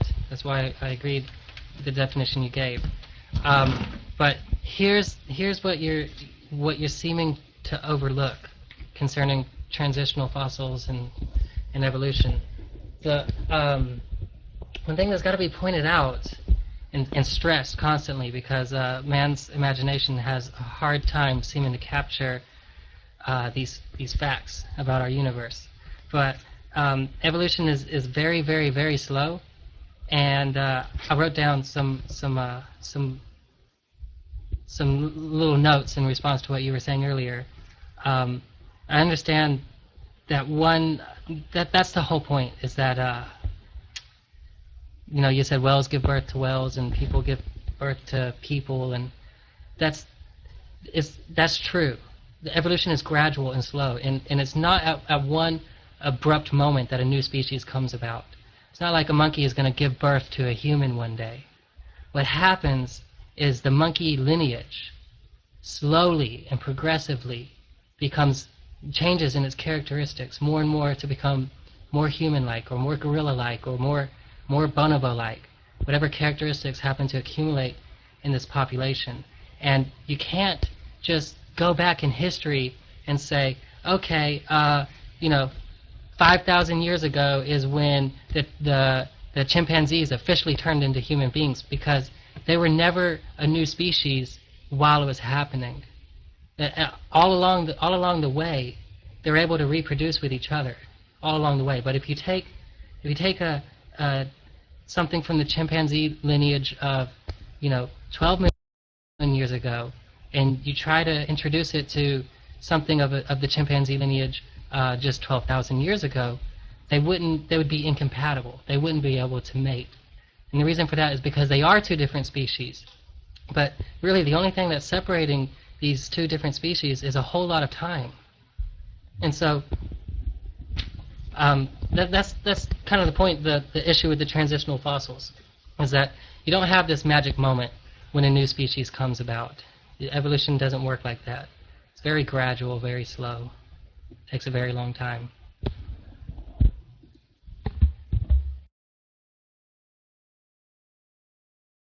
Yeah, man. I think we all know that this macroevolution's a bunch of bunk. I think you know it too. Come on, man. There's no way you could believe in all this stuff that you're talking about that has no evidence whatsoever. There's no way you can believe this. You're not convincing anybody. Look, the monkey lineage. The monkey lineage. Oh, it's over, folks. Come on, Darwin. There's no way you can believe all this stuff. I don't know how. I mean, this is like religion to you guys. It's over, folks. I am so glad I escaped atheism. If you're an atheist, this is the stuff you got to buy into. I don't know. You know what it is, guys? When you become an atheist, you hear, and you open the door and they say, okay, here's your shirt. You now are going to be talking about the monkey lineage. And, but you know, I have to tell you something, Darwin. I'm really glad you're here. And you know, you and I joke around a lot. But I have to tell you something. If you play back this video, you contradicted yourself so many times.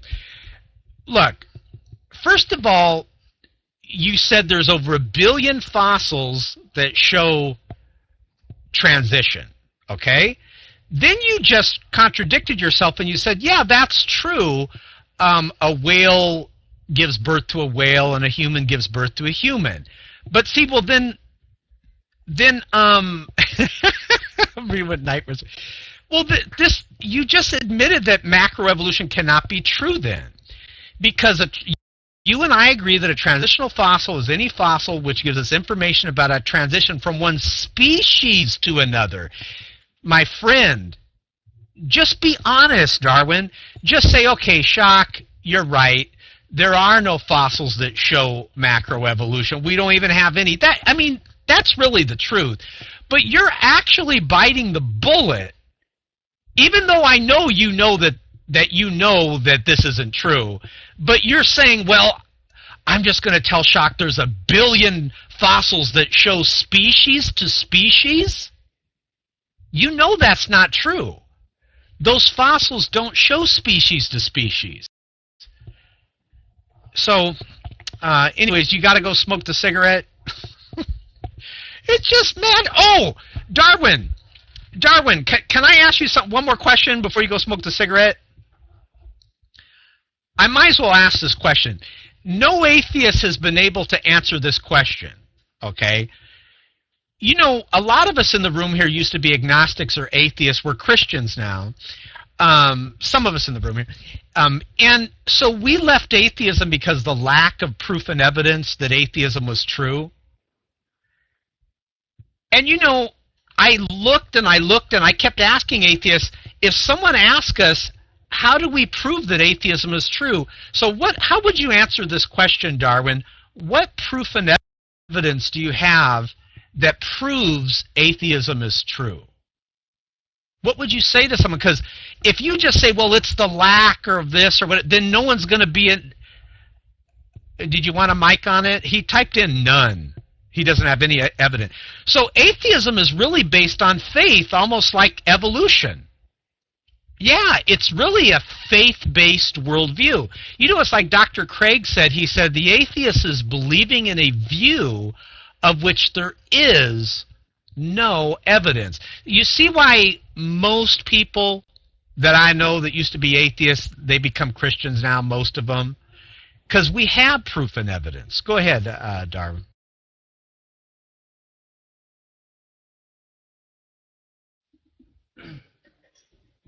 No, atheism cannot be proven, and you shouldn't expect it. You shouldn't expect that it should be. and it also doesn't require any faith. But I always find it humorous when the religious man accuses the atheist of having faith. I'm glad we're starting to recognize faith for the irrationality that it is. But concerning atheism and the burden of proof, the atheism is a negative claim. It's the belief that something isn't there.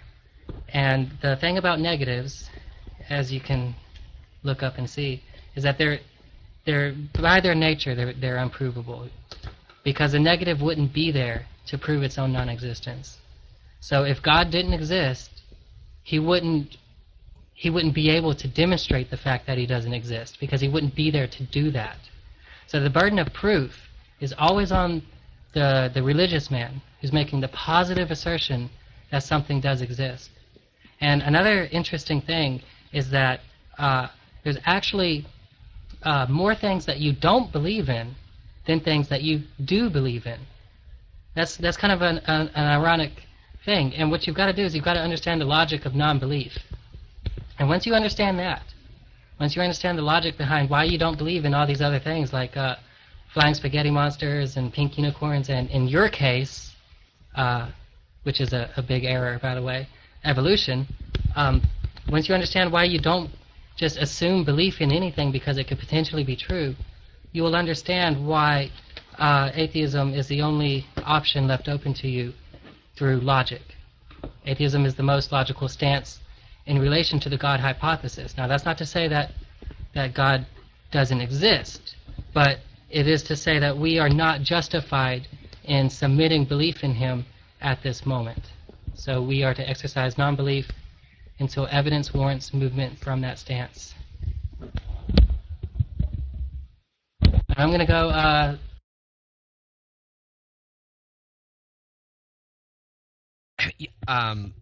Darwin, were you done? Okay. Darwin, then you just destroyed your argument for atheism if you haven't given us any argument or any evidence or proof of why we should believe in atheism. Then your own argument is self-defeating. You're going to go smoke? Okay, he's going to go smoke. All right. Yeah, but can you guys see why? Thanks, Darwin. I appreciate it. If you watch this video, feel free to download it. You can have it. You don't have to ask me. But Darwin admitted that he doesn't have any evidence or anything for atheism. It's really just rejecting God, you know. That's what I'm saying it is. But can you see why most people, I've been doing some research, you know, most people over 18, they leave atheism. All right, so let's open up the chat. I think we got a lot accomplished. He said there's over 1 billion fossils that prove macroevolution. We know that is not true. So, oh yeah, go ahead, Beetle. Hey, Beetle, you want me to keep the recording going? So you can be on the recording? All right, man. Yeah, I'll keep it recording and then... No, don't. Go ahead, Beetle. I just wanted to say that there's an interesting article I read about you can actually, in some circumstances, prove a negative. So the claim you can't prove a negative is not necessarily true. And let me look through here, and I got my bookmarks up. Let me see here. Where is it? You can prove a negative. Whoops. Somebody posted this link, and it's really interesting. Boy, there we go. Yeah, I got it here. So check this out. Just hopefully it doesn't crash when I try to do this. Oh, whoops! I gotta post that differently. I'm sorry, guys. Not gonna be able to see that. Can you see it now? There we go. Okay. Yeah, that check out that article there. That talks about ways to prove a negative. It's obviously not totally. I mean, it's true. It doesn't work in all situations, but it is possible. A negative claim also can require a burden of proof. It's all in how you phrase it. And oh, it's blocked. You guys can't see that? Any of them?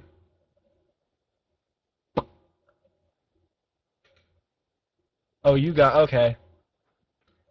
Okay. There we go. Nightmare got it on there. Alright, so, oh yeah, go ahead, Shock, yeah.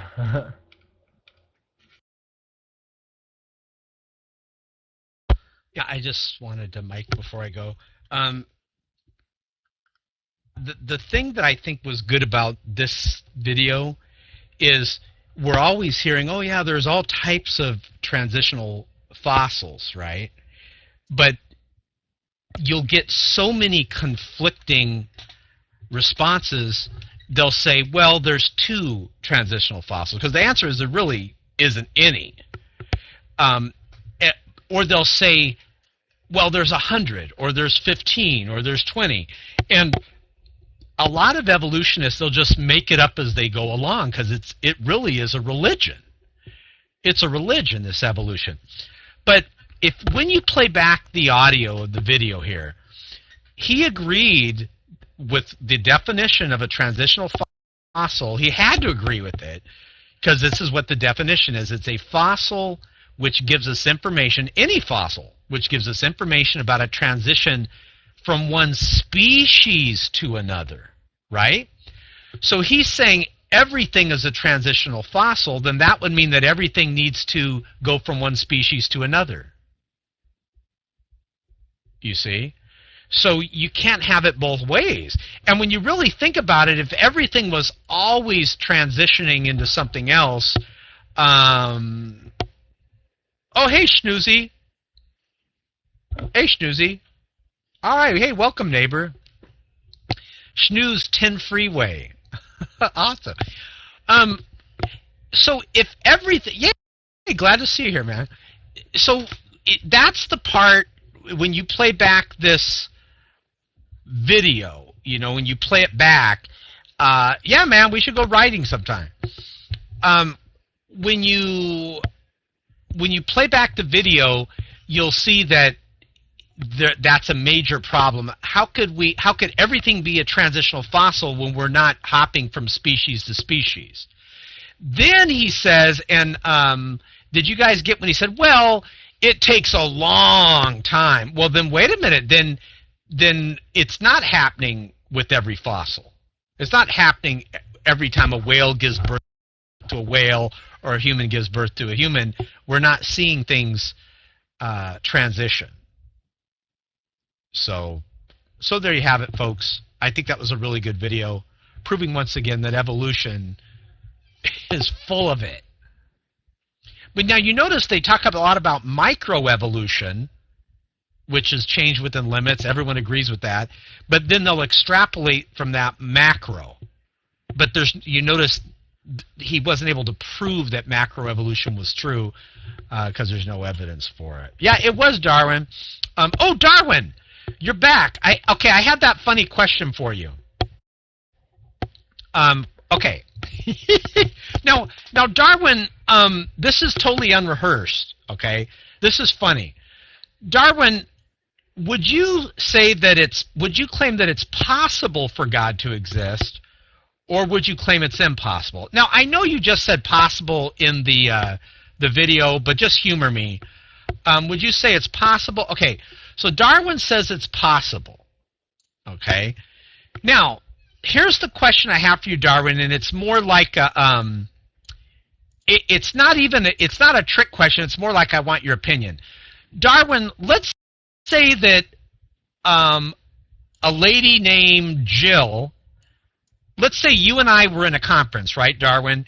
And this lady named Jill, she claims it's possible for God to exist. But there's a guy in the chat room, and let's say his name's Joe, and he contradicts Jill and says, no, it's impossible for God to exist. You agree with me that they're contradicting each other, right? And that's not the question, but here's the question. You got Joe saying it's impossible, and he's contradicting Jill, who's saying it's possible.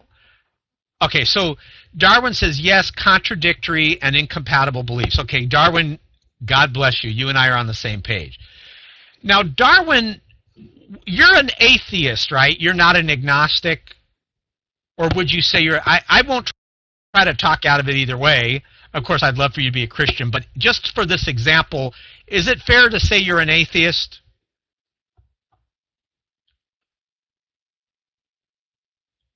Okay, so Darwin says he's an atheist. Now, I'm going to put atheist right here. Okay. Now, Darwin, you're an atheist that claims that it's possible for God to exist. Now, Darwin, have you ever met an atheist like, boy, have I met him? There's also atheists that claim it's impossible for God to exist. And I think you're being more reasonable. Okay, but I want you to stick with me here, because this is more like I want your opinion on something. Okay, so Darwin says, yes, I've met them. So would you say that it's accurate and correct that some atheists are claiming it's possible for God to exist and some are claiming it's impossible?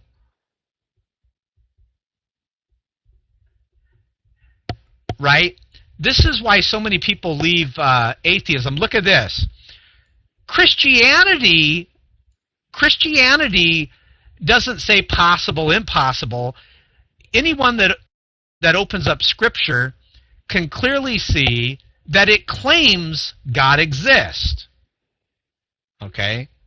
So I'm just going to put, well, I might as well spell it out. I don't want to get too lazy here, but it's really hard to draw. Now, Darwin, yes, atheism has unsubstantiated claims. The claim that it's possible is unsubstantiated. The claim that it's impossible is unsubstantiated. But I want to show you something.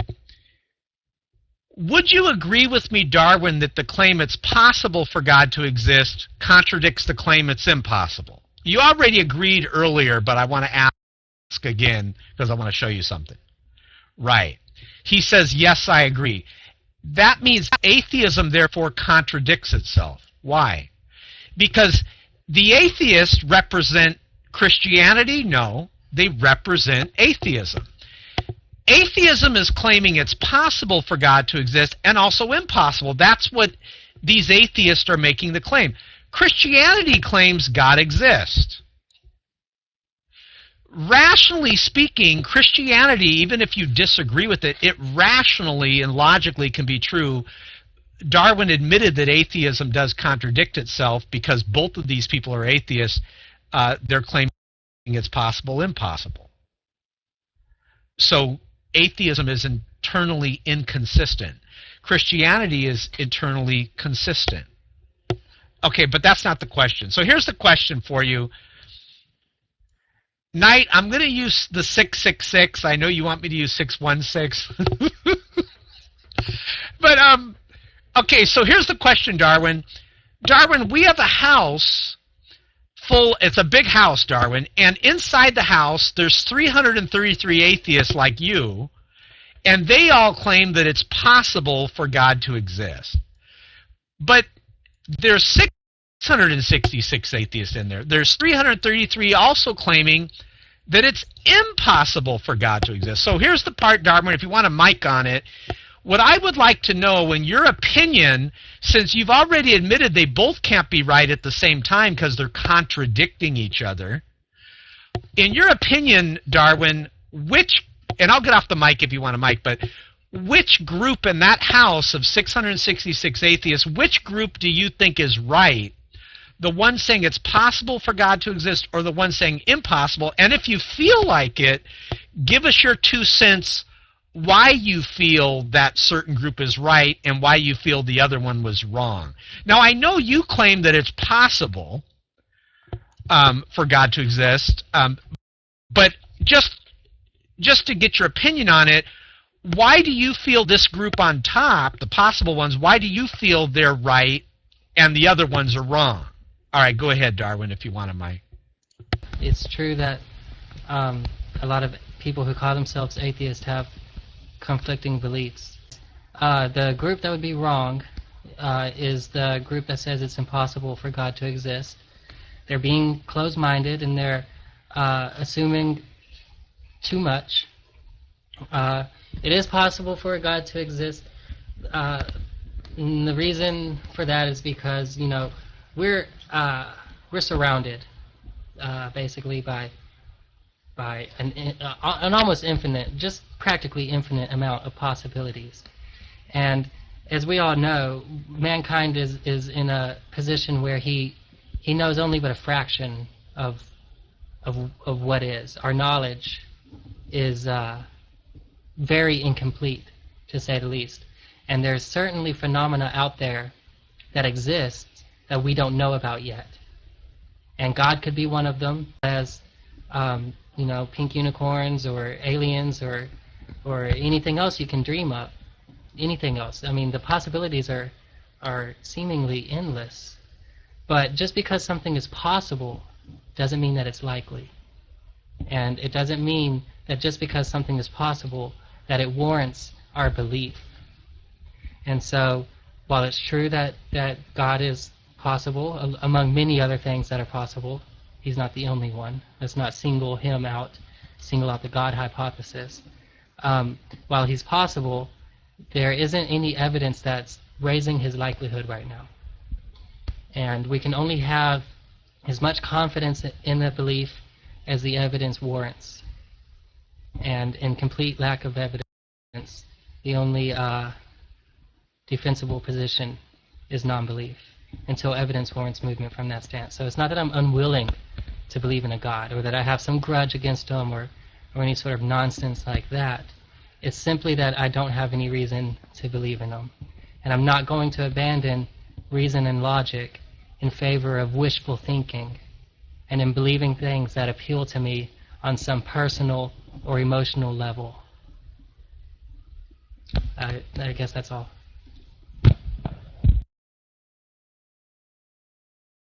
Well, if you want evidence and you need evidence of proof, then why are you an atheist? Because you admitted that atheism doesn't have proof and evidence. What's interesting to me is that you're in a view that lacks proof and evidence. You can't even defend atheism. You admit that there are atheists that claim it's impossible for God to exist, and also atheists that claim it's possible. What's interesting is you say that, and I agree with you on this, that the atheists that say it's impossible for God to exist are wrong. Think about that. That's what you said. You said, I think, you know, that they're really stating too much. Now, what I don't get, and let me go back to the chat thing, what I don't get is we've really asked atheists to give us some reason, even just one reason to believe that atheism is true, and they really don't have anything. And now that evolution still hasn't been proven, as evidence tonight also, you know, I just don't see any reason why people should believe atheism is true. Now, here's another thing, too. The fact that you as an atheist would say, yeah, it's possible for God to exist, is more cause for concern. I think any atheist that are watching this, you should be very concerned that Darwin's an atheist. He admits it, and he admits, yes, the people that say it's impossible for God to exist are wrong. Think about that. One of the problems I had, Darwin, for atheism is just the brutal, murderous history of atheism. You know, atheism is responsible for over 150 million brutal murders under the atheist regimes of Stalin, Kim Jong-il, Pol Pot, Mao. You know, we can go on and on. I mean, heck, the atheist regimes killed more people in a week than the Inquisition could do over centuries long.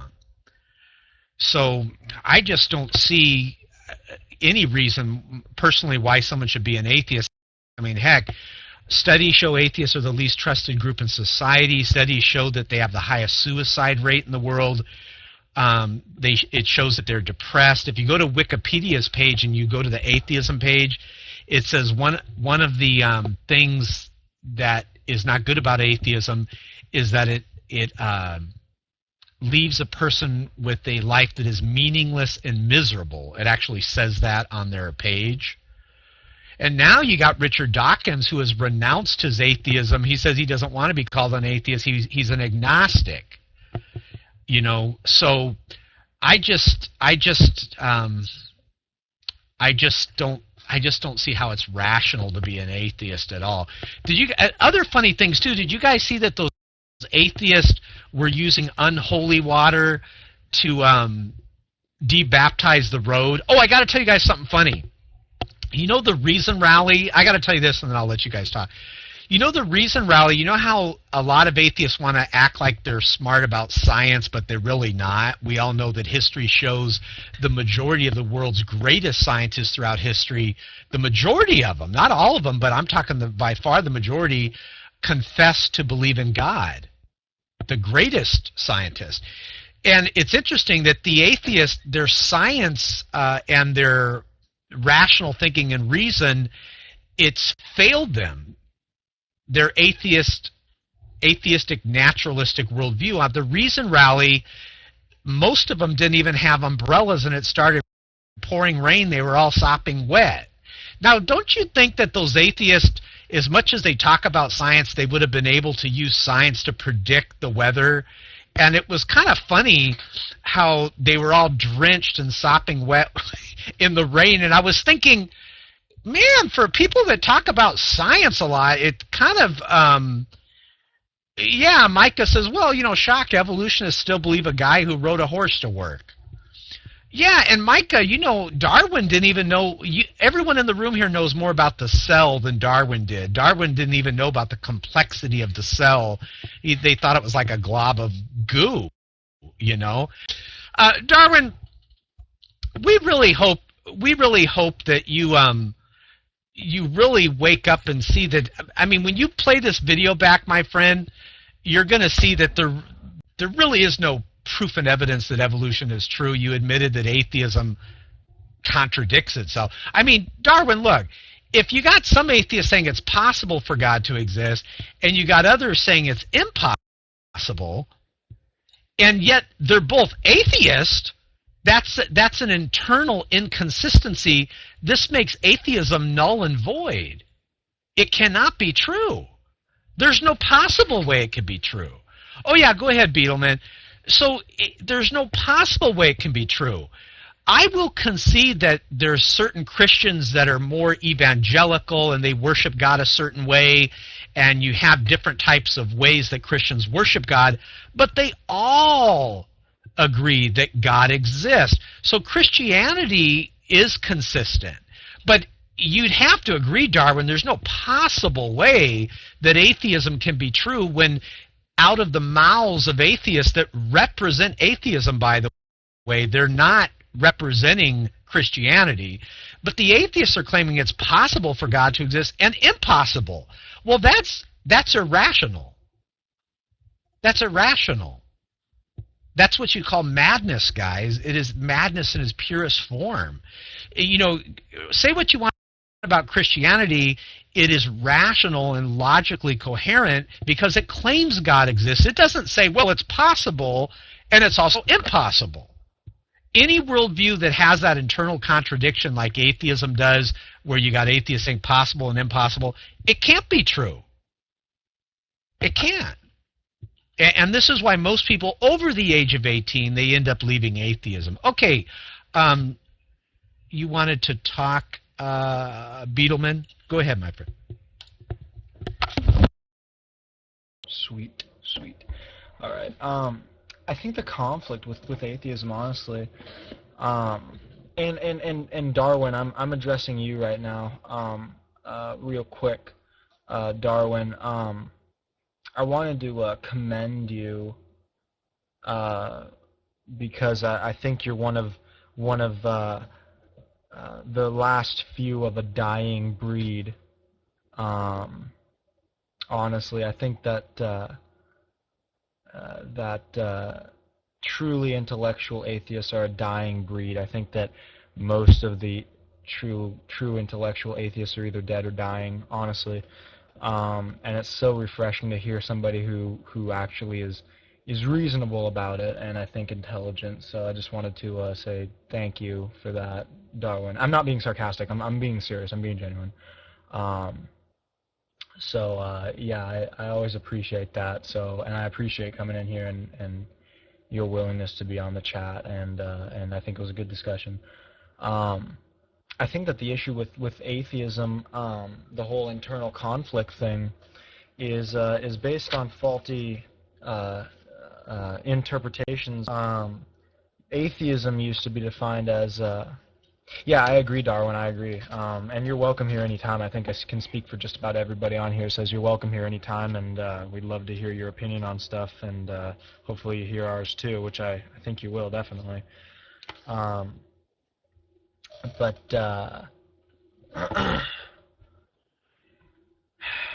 Yeah, atheism used to be defined as the belief that there is no God or gods. And it was the extreme end of the spectrum. It was a hard claim. If you said there was a possibility that God could exist, then you weren't an atheist. You were an agnostic. Now that's become skewed over years, and the modern definition of atheism is kind of, in my opinion, wishy-washy. It's like oh yeah, no problem, Darwin. It's kind of wishy-washy, you know, and it's like, oh, atheism's just a lack of belief in God, or you know, it's kind of just, yeah, you know. So, and which really isn't what it's supposed to be, you know, and so that's a problem too. So I don't think I would even necessarily define you by that definition, Darwin, as an atheist. I think you'd be an agnostic. An agnostic that leans towards atheism, but an agnostic nonetheless. You know, so that's what I'd say. But I mean, it all depends on your definition. I would like to say though, Darwin, I don't know if you were here. I think you were out still burning one when I popped up my link here about proving a negative. Were you here when I did that, or did you see that link?